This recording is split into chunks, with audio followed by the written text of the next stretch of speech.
Hi అండి, welcome back to my channel. ఇవాళ మనం కొబ్బరి జున్ను ఏ విధంగా తయారు చేసుకోవాలో చూద్దామండి. దీనికోసం మొదటిగా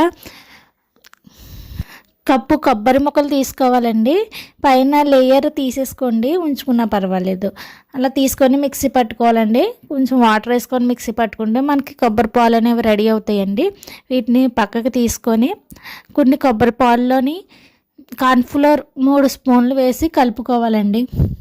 కార్న్ఫ్లోర్ ఉండలు లేకుండా బాగా కలుపుకోవాలండి. బాగా మిక్స్ చేసుకొని ఈ పాలని మనం ముందు తీసుకున్నటువంటి కొబ్బరి పాలలో వేసేసుకోవాలండి. ఇవి వేసుకున్న తర్వాత ఇందులోకి అరకప్పు షుగర్ కూడా వేసుకొని బాగా కలుపుకోవాలండి. కరిగేంత వరకు షుగర్ కరిగేంత వరకు బాగా కలుపుకొని ఈ పాలని మనం స్టవ్ ఆన్ చేసి స్టవ్ మీద పెట్టుకొని మరిగించుకోవాలండి.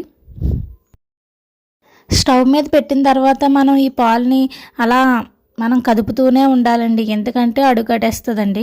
అందుకోసం మనం వీటిని కదుపుకుంటూ ఉండాలి గట్టిపడేంత వరకు అండి.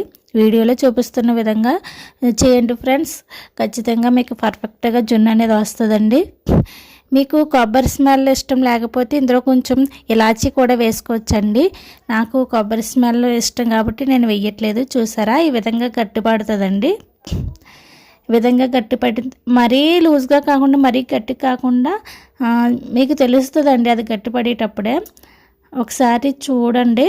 కొంచెం గట్టిపడిన తర్వాత మనం దీన్ని తీసుకొని గ్లాస్ బౌల్లోకి తీసుకోండి ఫ్రెండ్స్, ఎందుకంటే అందులో మనకి చాలా బాగా వస్తుంది. తీసుకొని డీప్ ఫ్రిడ్జ్లో పెట్టాలి 1 అవర్.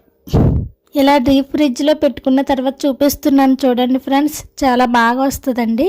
గ్లాస్ బౌల్లో తీసుకోండి, చాలా బాగా వస్తుంది. మీ దగ్గర లేకపోతే స్టీల్ అయినా పర్వాలేదు. చూడండి ఎంత చక్కగా వచ్చిందో.